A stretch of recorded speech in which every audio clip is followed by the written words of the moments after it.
Hey everybody, thanks for joining me. My name's David and this is my channel. Today's video is going to be called The Nature of the Universe is Perfection.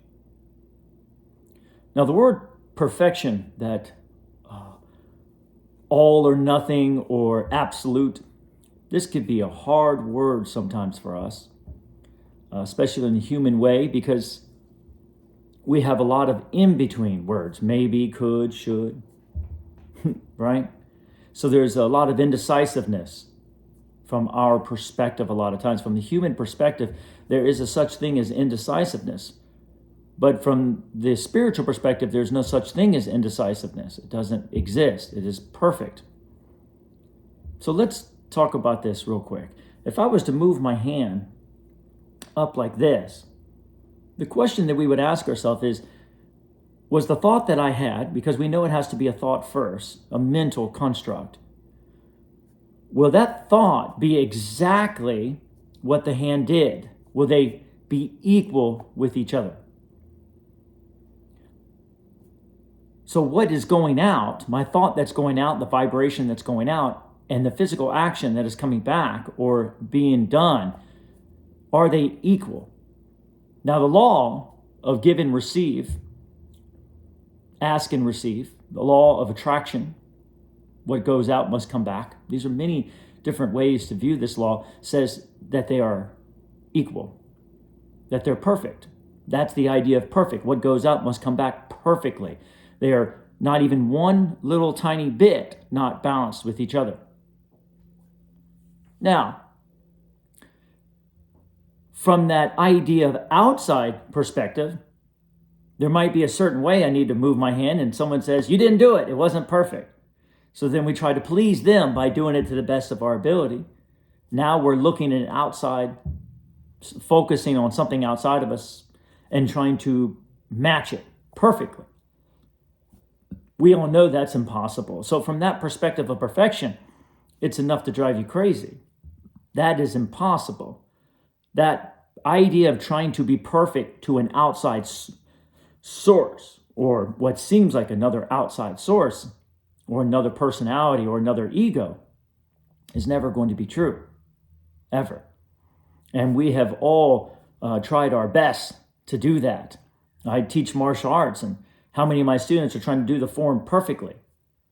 But what are they doing it for? They're doing it perfectly for someone else. Is this correct? Is this perfect? Is this where it's supposed to be? And even as a teacher, it's not even possible to teach them that, because there's so much in the moment where you start and how you move and how you feel that the mind and body connects to, that I wouldn't be able to even explain to them. All I can do is show them and have them fill in the blanks, if that makes sense. So what has happened is that it's hard for us to be in the moment because we're always striving for that perfection somewhere else. That outside perspective doesn't exist. In other words, there is no other outside perspective. That's why the past and future seems to be a big gap from the now. It doesn't exist anywhere. There's nowhere to go to get it. There's only now. Right now. If I move my arm and I say, well, where's the first place it's going to start? And I think about it, and I move from that position, and I move. Now all of a sudden, you see, my mind and body are in line with each other, and there's a perfection to it. And the more the mind and body are perfectly aligned without resistance, which means no outside perspective, because that's what creates the resistance, is trying to please something outside of you while you're doing it, so to speak, then the more powerful my arm is going to be. And boy, no one's going to be able to stop it. And that's the idea we call unbendable arm, right, in internal martial arts.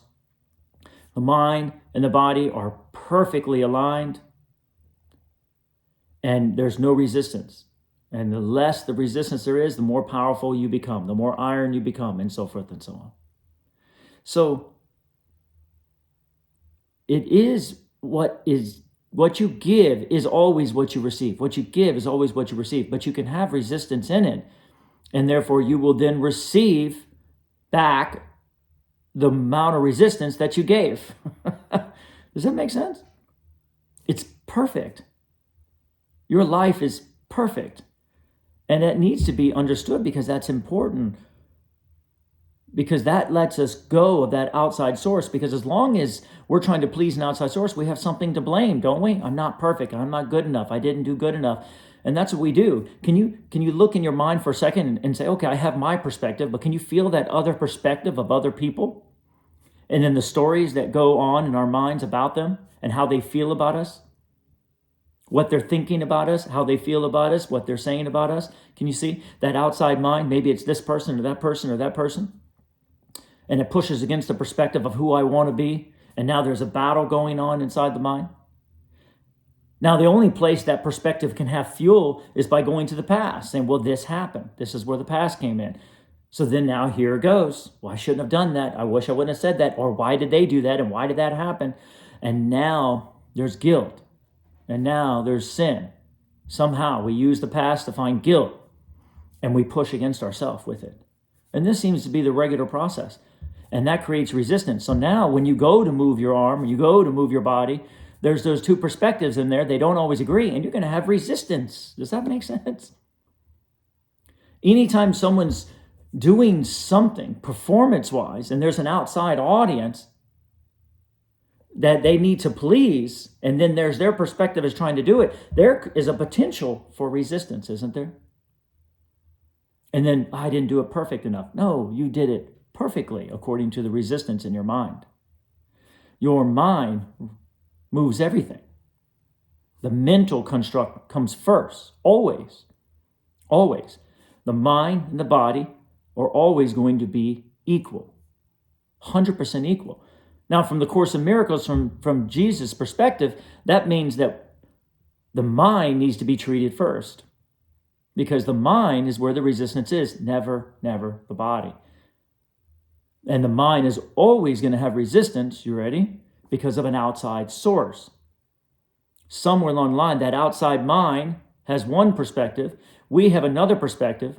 Between the two, they create a movement or a flow of whatever in your life, and then it comes in the form of resistance. Whether if it's your body, whether if it's something that you want to unfold in your life.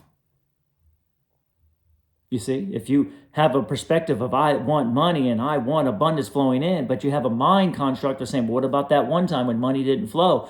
And now those two are coming together to create resistance, and then money slowly trickles in. You see, because of the two. Does that make sense? It does, doesn't it? When you go back to the mind idea, everything starts making sense, because the ultimate goal is to just have one perspective. That's it. That's the I am. I'm feeling good. I'm going to find love in this. I'm going to find good in this. But we have to learn somehow to let go of that outside perspective that seems to be flowing in. Can you see that? That makes sense, right? It cannot be there. Because if it doesn't agree with the perspective that you want to be or that you decide to be, they're going to push against each other. And that comes from long time of trying to please the world, of worrying about the world thinks of us, consistently keeping our mind full of what people are thinking and what they're getting from us and how they see us and if we're important. You see, there's this, it's the audience.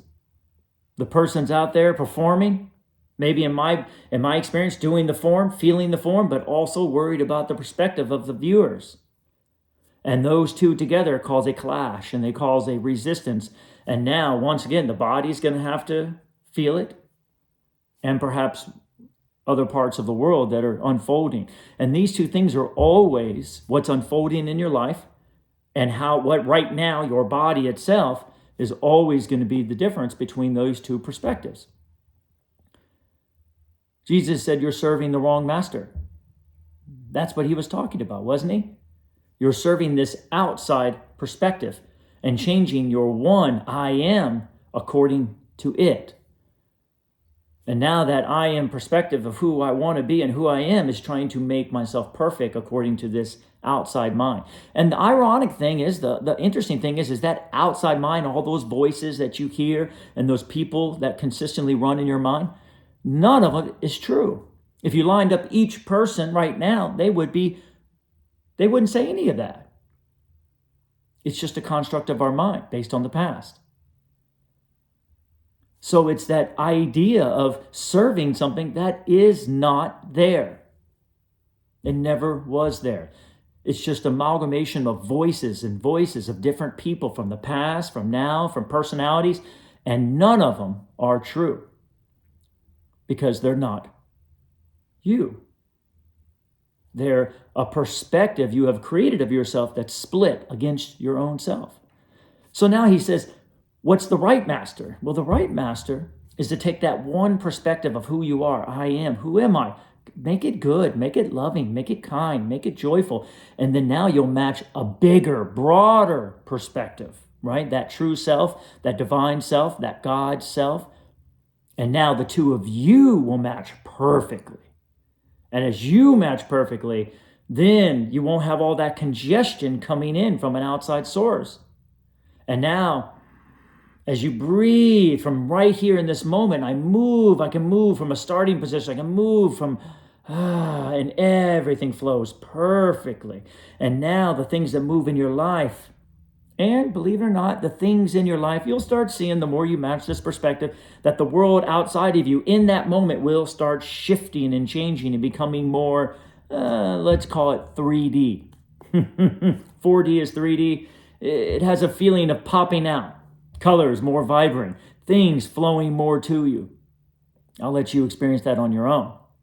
But the more we stop and let go of that outside perspective, that other perfection we're trying to make ourselves perfect by making ourselves guilty over and over and over.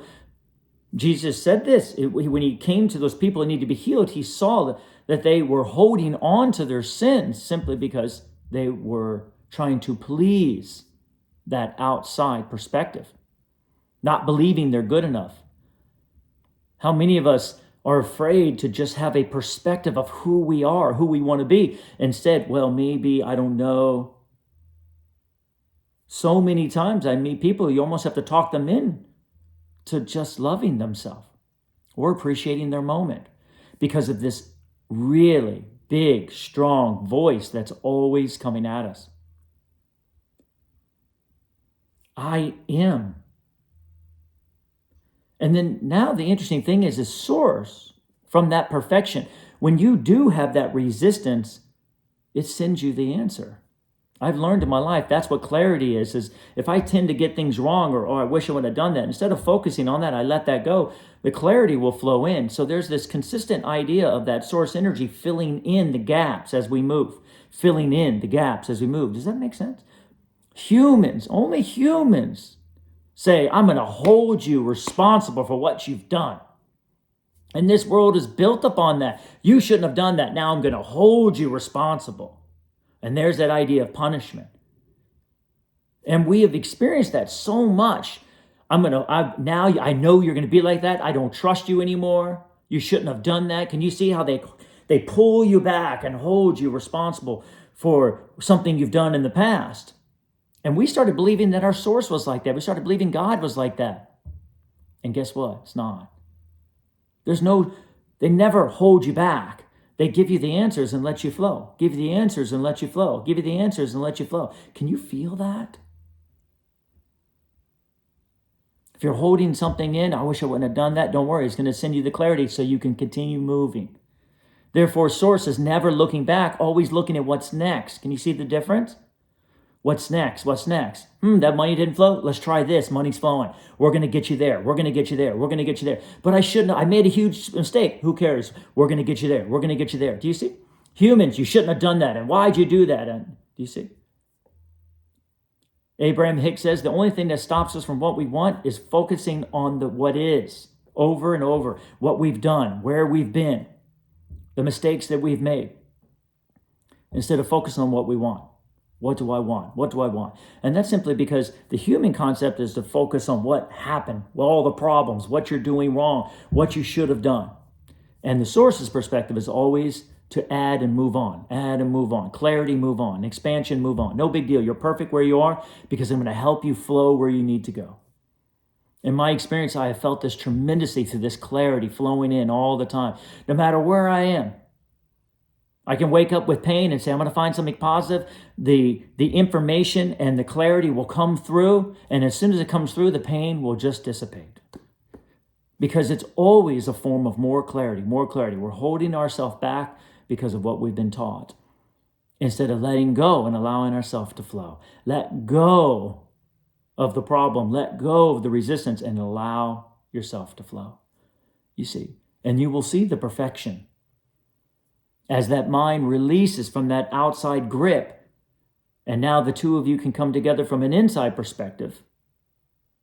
The kingdom of God that Jesus talked about, the connection of the I am God. Be still and know that I am God. The two of us coming together, becoming one. And then you will see the perfection of your life switch, because it is perfect. What you give, you will receive. The cause must be the effect. They are indeed perfect. Take that with you. And as always, it is up to you what you receive. And thank you so much. Keep the comments coming. Hit the like button if it's speaking to you. And make sure to subscribe. And as always, my unconditional love and appreciation to you all on this journey.